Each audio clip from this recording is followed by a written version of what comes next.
Assalamualaikum warahmatullahi wabarakatuh. Salam sejahtera untuk kita semua. Perkenalkan, saya Celestia Hendra Putri dengan NDH 32 dari kelompok 3 angkatan 5. Pada kesempatan kali ini, saya akan menyampaikan learning journal dengan topik pengembangan talenta dan karir dari materi manajemen ASN.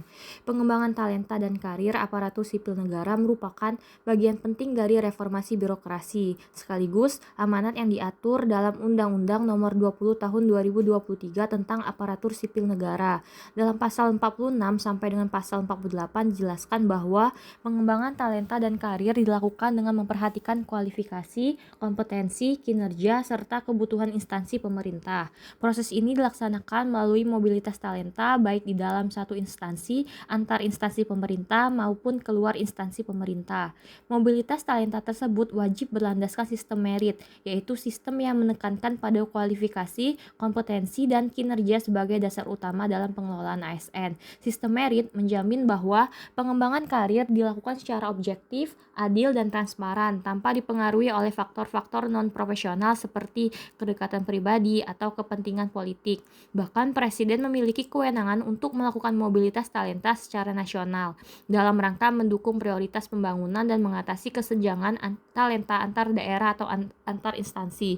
Kewenangan ini dapat didelegasikan kepada menteri agar mobilitas talenta dapat dijalankan lebih efektif dan terkoordinasi. Tujuan dari pengembangan talenta dan karir ASN dapat dilihat dari beberapa aspek. Pertama, menyelaraskan potensi ASN dengan kebutuhan organisasi, sehingga setiap pegawai memiliki kemampuan yang sesuai dengan tugas dan fungsi jabatannya.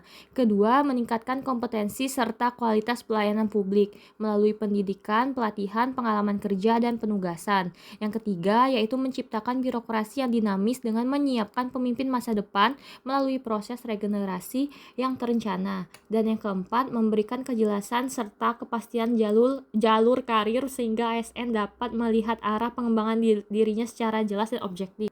Dalam praktiknya, pengembangan karir ASN dapat dilakukan melalui manajemen karir, pola karir, serta promosi dan mutasi. Manajemen karir berfokus pada standar kompetensi jabatan, profesi ASN, serta rencana pengembangan karir baik di tingkat instansi maupun secara nasional.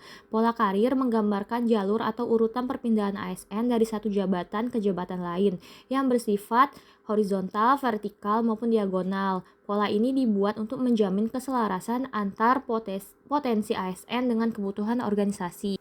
Sementara itu, promosi dan mutasi menjadi bentuk nyata pengembangan karir. Mutasi dilakukan dengan menyusun rencana yang jelas dan dapat berlangsung paling singkat 2 tahun serta paling lama 5 tahun.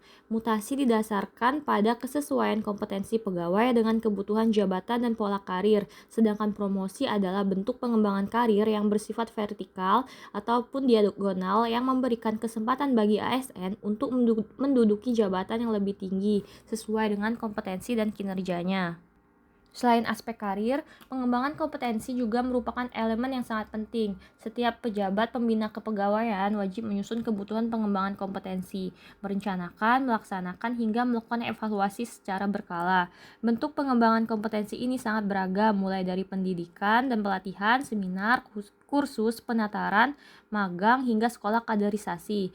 Prinsip utamanya adalah setiap ASN memiliki hak dan kesempatan yang sama untuk mengembangkan diri berdasarkan penilaian kinerja dan kompetensi.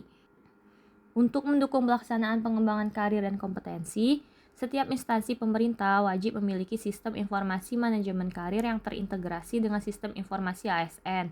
Sistem ini berisi rencana dan pelaksanaan manajemen karir serta menjadi instrumen penting dalam memastikan bahwa setiap langkah pengembangan dilakukan secara terukur dan berkesinambungan.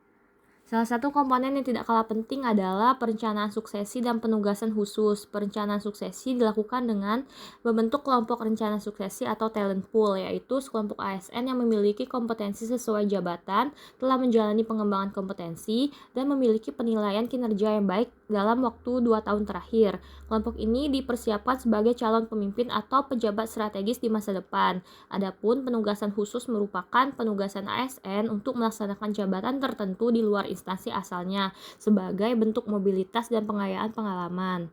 Dari perspektif yang lebih luas, pengembangan talenta dan karir ASN sebenarnya adalah sebuah proses sistematis untuk mengidentifikasi, mengembangkan, dan memetakan potensi ASN agar sesuai dengan tujuan organisasi pemerintah. Dengan penerapan sistem merit dan manajemen talenta, diharapkan lahir ASN yang profesional, berintegritas, serta mampu memberikan pelayanan publik yang berkualitas.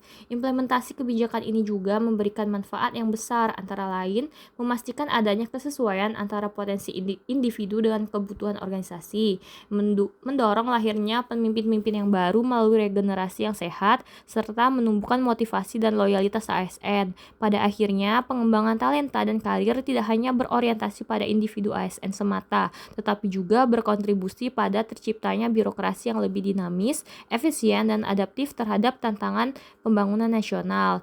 Demikian learning journal yang dapat saya sampaikan. Semoga bermanfaat dan menambah pemahaman kita bersama mengenai pengembangan talenta dan karir ASN. Terima kasih atas perhatian dan kesempatan yang telah diberikan. Wassalamualaikum warahmatullahi wabarakatuh.